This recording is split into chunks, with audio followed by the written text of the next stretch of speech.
Hello, everybody. Hope you're all well.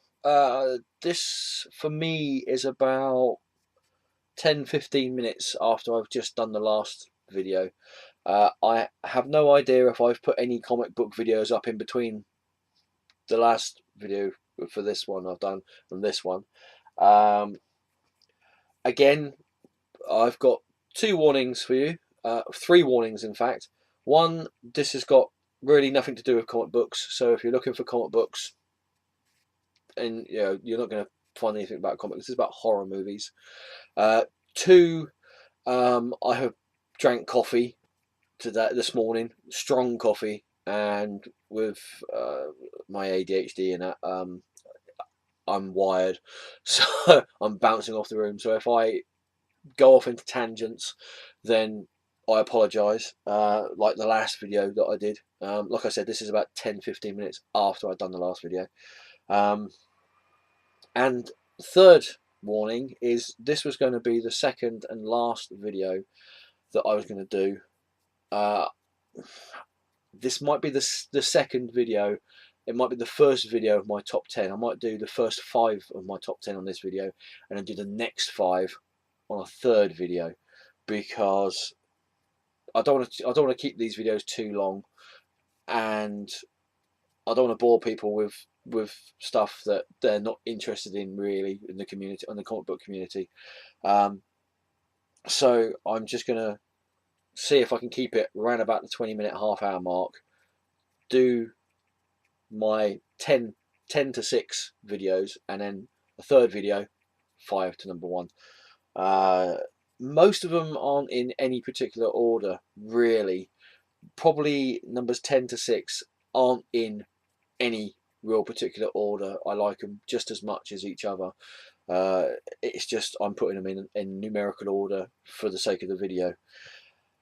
The last video I did was of videos of movies that I didn't include in my top 10, either because they're not really horror movies. I don't class them as horror movies. They're not really classed as horror movies, or I like them, but you know they're sort of thing. Um, Before I get to my numbers 10 to 6 horror movies, these two here have to be 11 and 12 as far as I'm concerned when it comes to horror movies. Uh, and again, in no particular order. Uh, you'll understand why I'm showing you the DVDs. If this is the first video you're watching, go back and watch the first video, okay? Because this is the second part of the video. That video, okay? Watch the first video, and they'll explain why I'm only showing you the DVDs on some of these, the actual discs on some of these movies, okay? Um, I'm not going to go back into that again. This is probably number 12, but again, in no particular order. Number 12, Shaun of the Dead. The only reason why it didn't make it into the top 10 was because it was pushed out by, I would hope you'd think, classic horror movies that I just absolutely love. Uh, and there's going to be people out there as well saying, well, what about the Universal horror movies and all this? And I love the Universal horror movies: Dracula, Frankenstein, Wolfman, Bela Lugosi, Lon Chaney Jr. All those guys. They were fantastic actors. Um, and I love their movies, but they're not in my top 10. They are floating around. If I'd done a top 100 horror movies, which seriously, you don't want me to do a top 100 horror movies, but if I did do a top 100 horror movies, they would be in it. Okay, um, so yeah, but yeah, Shaun of the Dead, comedy horror with Simon Pegg in it, and his friend, his bestest mate Nick Frost. They are. If you're English, you'll know what I'm talking about. If you're Canadian, you probably might know what I'm talking about. If you're American, you may know what I'm talking about. I would say that Simon Pegg and Nick Frost are the Morecambe and Wise of the 21st century. Personally, they're just absolutely hilarious. Every movie they're in, they are just brilliant. Shaun of the Dead, Hot Fuzz, Paul, even the movie Paul that they did, they are just hilarious together. So yeah, that's number 12. Number 11 of just outside the top 10 is The Beyond. Now this is I believe I picked this up in Holland.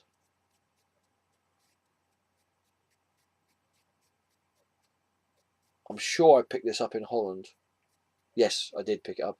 It was either in Holland or Germany. I picked it up, but it's got English language on it, and it's English subtitles as well and everything. But yeah, The Beyond, Lucio Fulcini, one of his best horror movies around, and this only went into just outside the top 10 because I've already got I've already got a Lucio Fulcini movie in my top 10. Okay, so I didn't want to have two in there, but this only just got pushed out just because I didn't want to have two from the same director in there. So yeah, so that's 11 and 12. They just got pipped to the post, really, from that. Right, my top 10 horror movies of all time. This is quite hard, really, for numbers 10 to 6 because, like I said, there are so many horror movies that I love just watching, just sit down and watch, and I can watch them again and again and again, like a good comic book. You can, excuse me, you can read a good comic book again and again and again, like Watchmen or Batman Arkham Asylum or anything like that. So yeah, these numbers 10 to 6 are in no particular order of how much I like them because I just love these horror movies. Number 10 has got to be American Werewolf in London. This is the 2-disc. I think this is the 2-disc 20th or 30th or 25th anniversary edition that I've got. American Werewolf in London.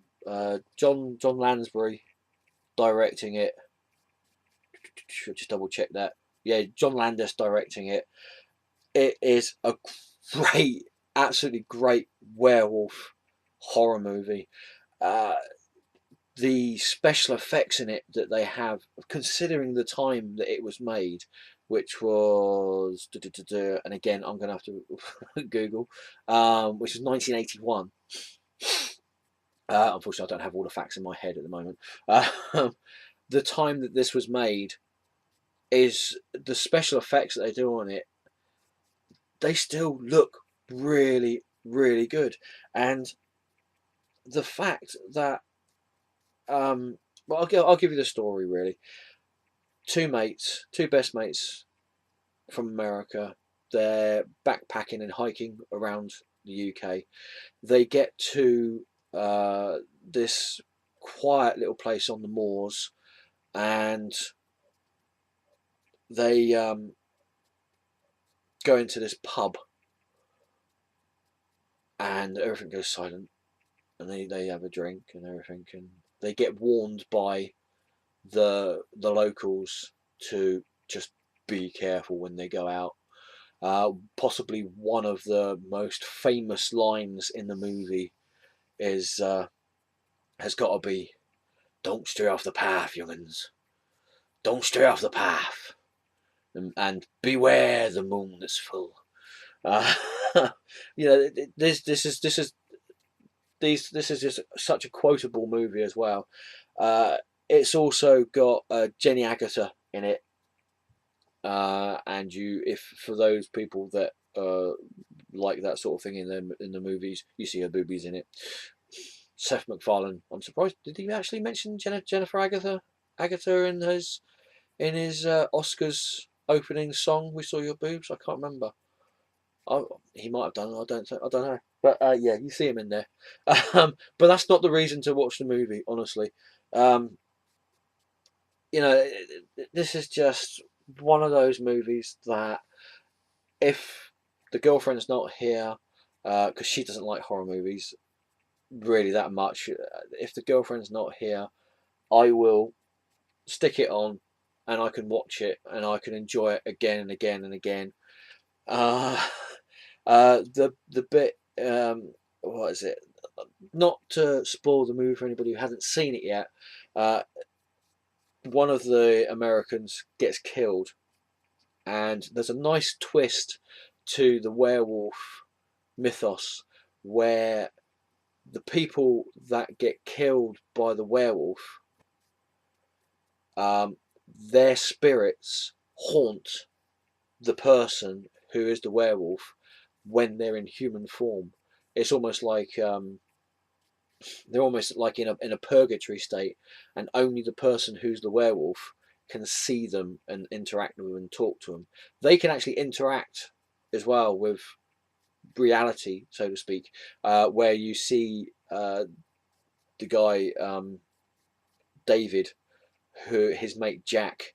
Um, David's in the hospital. He's just woken up after he's been attacked, and that's the hospital is where he meets Jenny Agutter's character as a nurse as well. And his mate Jack comes back, and he's got scratched mark. He's got great big gouge marks down his face. His puffer jacket, his jacket's all ripped open, and that he's all bloodied and everything, and he sits there, and David's sitting there in his hospital bed going, "I'm going crazy. I must have got bang on the head." And his mate Jack's going, "No, you're not crazy. This is real. I'm actually here." And David's got his food on his plate, and Jack just comes along and just um, picks up whatever's on the plate and eats it, and you see the actual food going down his throat because his throat's been ripped out by the werewolf, and that's where he tells him that his mate Jack is going to be haunting David until he releases himself from the curse, either by killing the original werewolf that turned David into a werewolf, or by killing himself. And the only two ways that he can be killed is either by a silver bullet or by somebody who loves him. Yeah, which is part of, again, the werewolf mythos from the Universal Wolfman films, which were starring Lon Chaney Jr. in it. Knowing that the dead that get killed by the werewolf haunt the person who is the werewolf, there is a great scene where David is in a cinema. He's trying to hide from everybody in that, and trying to get away from people, and he's inside the cinema, and he's already killed a few people, and there's a couple that he murdered when he was a werewolf, and there's about 3 or 4 people there, including his mate Jack, and they're all trying to persuade him to kill himself. And this couple was sitting there, very very English, and he's like, then they're like, well, quite frankly, the only way you're going to be able to release us and get us to leave you alone is to kill yourself, really. And the guy goes, yes, actually, yeah, that's the best thing to do. Yes, all very very English, and stiff upper lip and say, yeah, you're a werewolf. The only way you're going to be able to release yourself is by killing yourself. Go for it.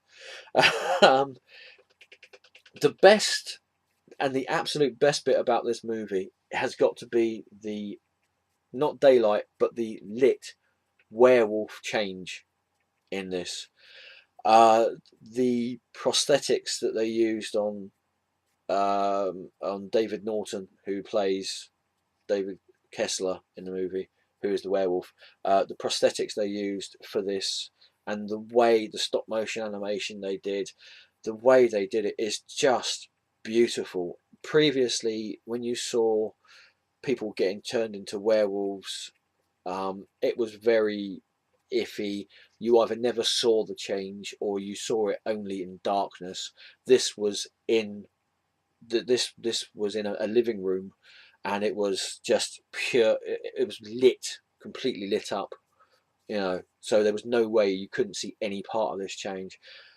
The only slightly dodgy bit with the change is with the hand. When the fingers elongate, you can see that it's sort of like blue screen, green screen added on sort of thing, but that doesn't really take away from the effect of David changing from human into werewolf. And honestly, if you have not seen this movie, you really need to see it. Seriously, you really need to see it. Right, so there you go. Number 10, because I've been now talking for 15 minutes. I don't know how long I've been talking about this movie. That's why this is going to be probably 3 videos. Well, not this, the top 10, but all in all, it's going to be 3 videos. It's going to be a trilogy like The Hobbit. Was going to be 2 videos, now it's going to be 3.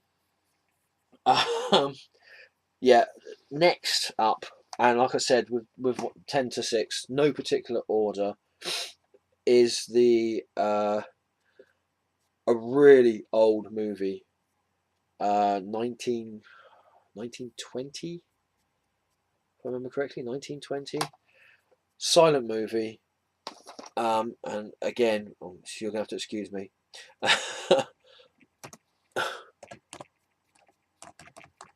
Because I'd like to give you all the information, and my brain is so full of stuff that it's just overflowing with information and caffeine.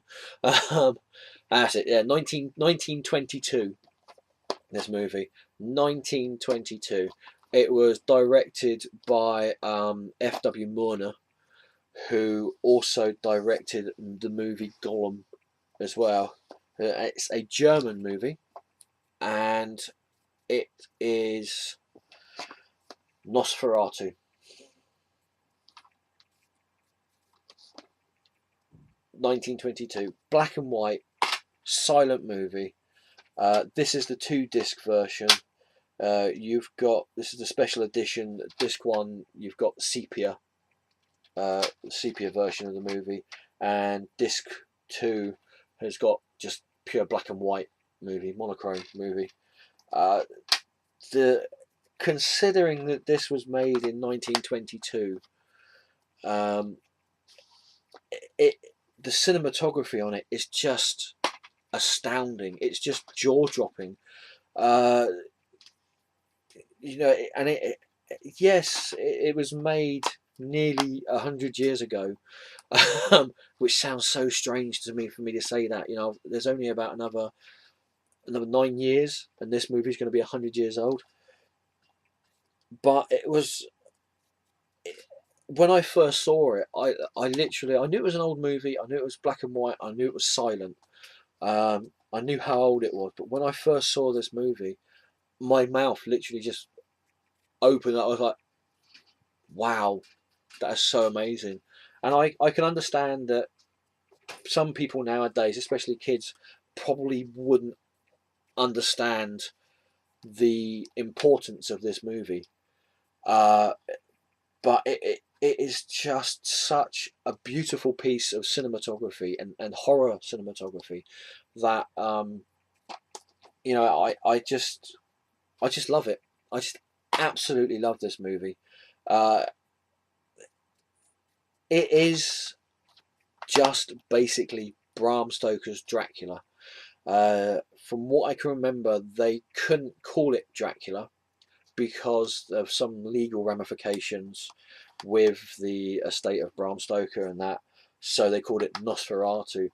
But the story is the story of Dracula. If you've read Bram Stoker's Dracula, you'll know that it's about a guy who goes to Transylvania to meet up with a count, the Count Dracula, or in this one, Count Orloff, and he is played stupendously by the actor Max Schreck.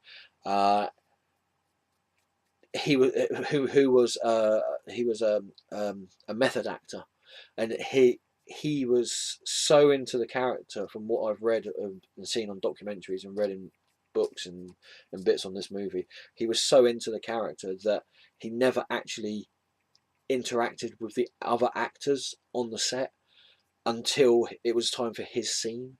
he was so into the part of Nosferatu that he would just keep himself away from the rest of the cast until it was his time to come on set and do his piece.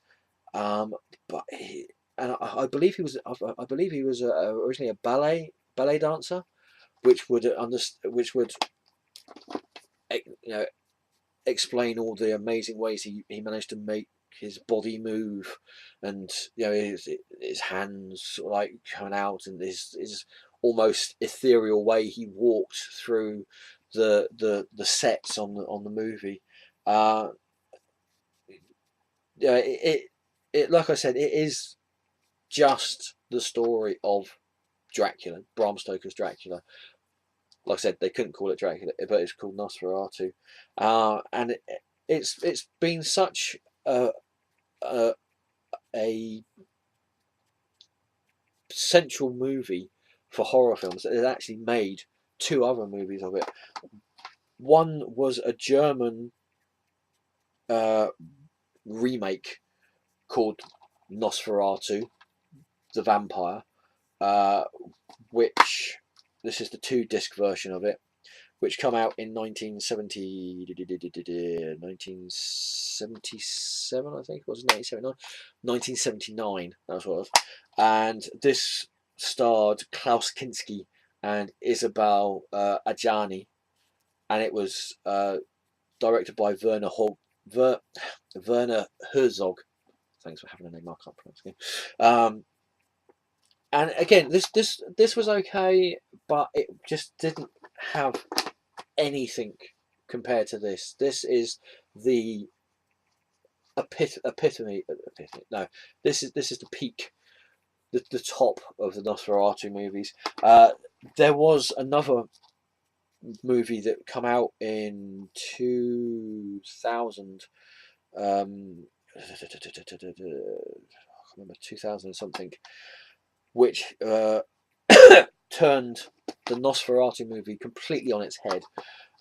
It was almost a making of the Nosferatu movie. It was called Shadow of the Vampire. It had John Malkovich and William Dafoe in it. It also had British comedian who name I can't remember off the top of my head. And I ain't got my glasses on, so I can't really read this. But yeah, John Malkovich, who plays F.W. Murnau, the director of the movie, and William Dafoe, who I think brilliantly plays Max Schreck. And this turns the mythos of the original Nosferatu movie on its head by saying that, sorry, itchy nose, these films are very dusty, Max Schreck was actually a vampire. He was actually Nosferatu. The makeup that was on him wasn't actually makeup. It was, it was actually him. And the reason why he stayed away from the cast wasn't because he was trying to get into the character of Nosferatu. It was just because he was Nosferatu. He was the vampire, and he was kept away from the cast because otherwise he would have eaten and drained their blood. And this is a really good, really beautiful movie to watch as well. It's almost like a love letter to the original movie of Nosferatu, but excuse me.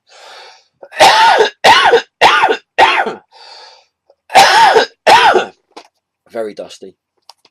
But yeah, the 1922 Nosferatu movie. Oh, I want to watch it now. Actually, kind of think of it. It is just a really beautiful piece of cinematography, and yeah, if you haven't seen it, give it a chance. Even if you don't like black and white movies and silent movies, just give it a chance, because it is really, just to look at it, it's just amazing.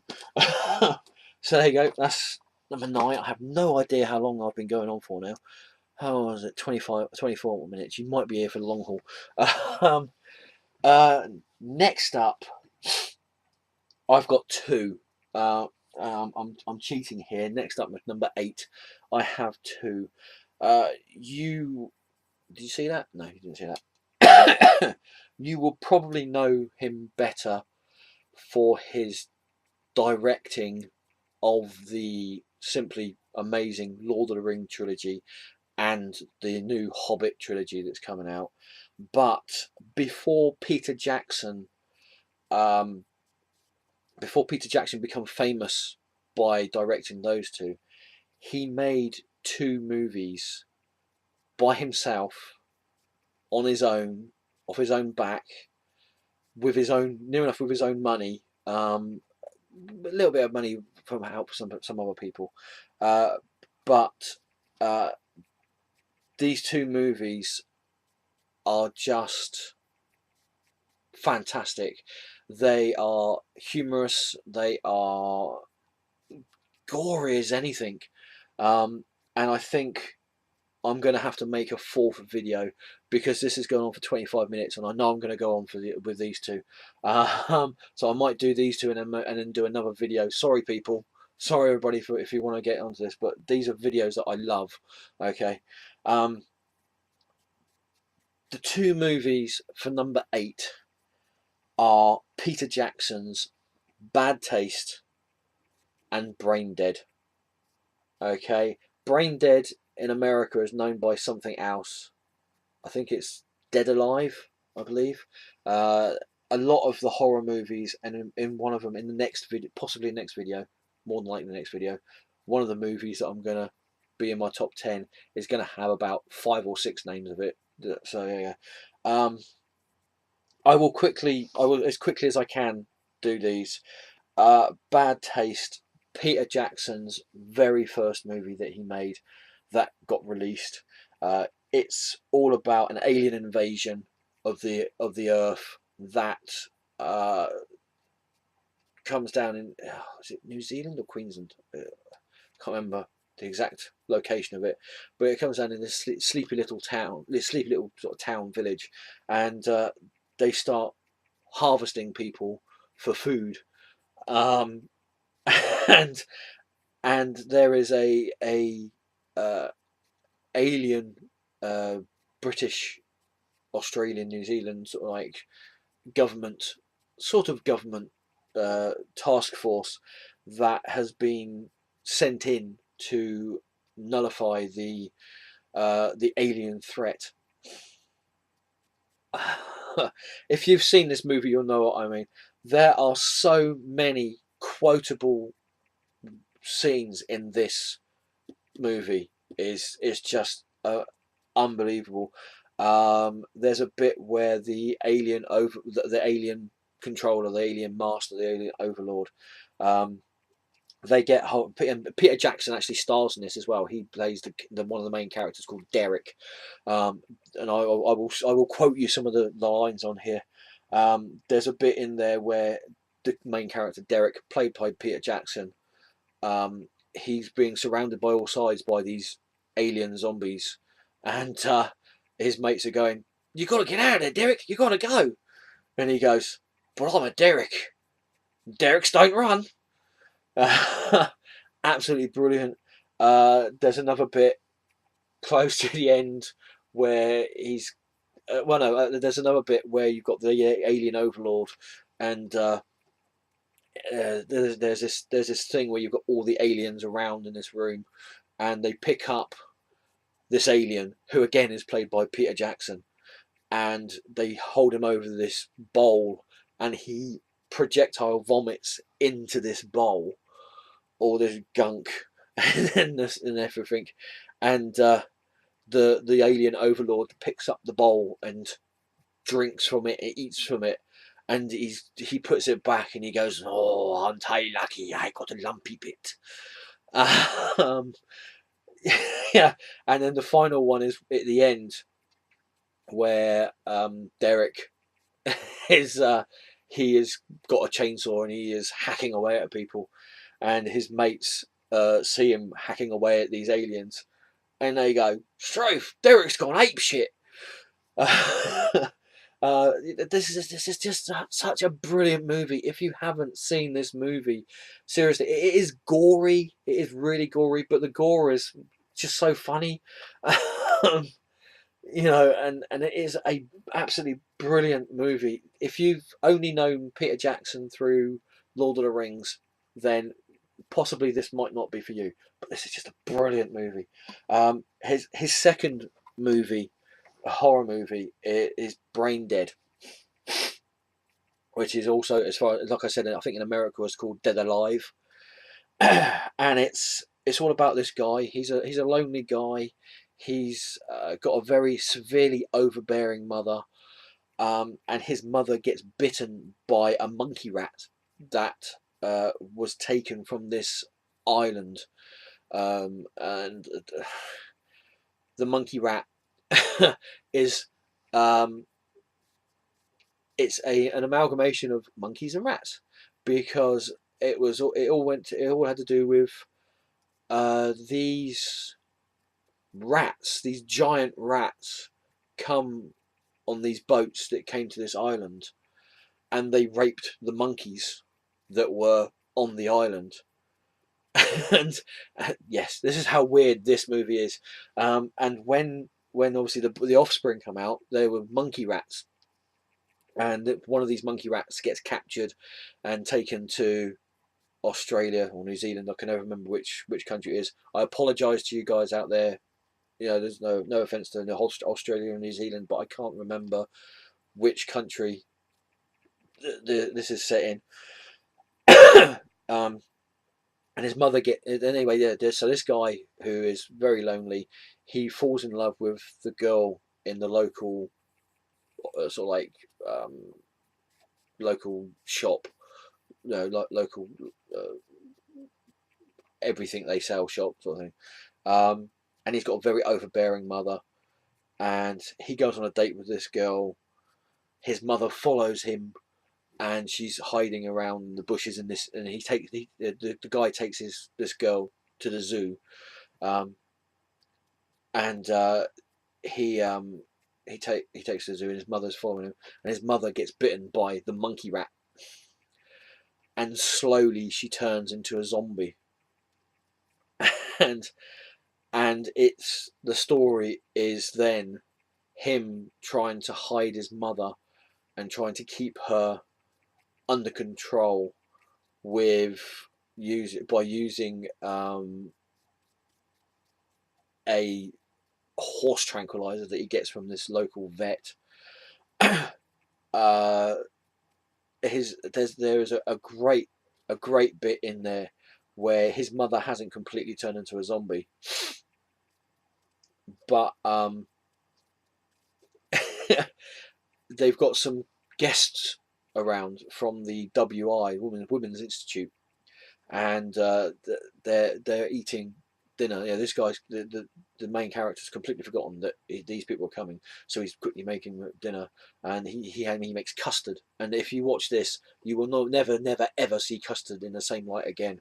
Um, there's a bit in it where the mother has this sort of like pustule boil growing on her face because she's turned into a zombie, and she sort of like scratches it, and this bit of pus and blood goes into this guest's custard. He doesn't notice it, and then he eats it, and he goes, "Oh, lovely, lovely, rich and thick and creamy, just the way I like custard," you know, and all this, and there's another bit where um, the mother's ear falls off into her bowl of custard, and because she's sort of slowly turning into the zombie thing, she just takes a spoon and it's got her own ear in it, and she sticks it in her mouth and eats the ear. And then after she eats the ear, she goes and spits out her earring. And the two guests are completely oblivious to actually what's going on with his mother. Um, Again, this has got some brilliant lines in it. There's a bit in there.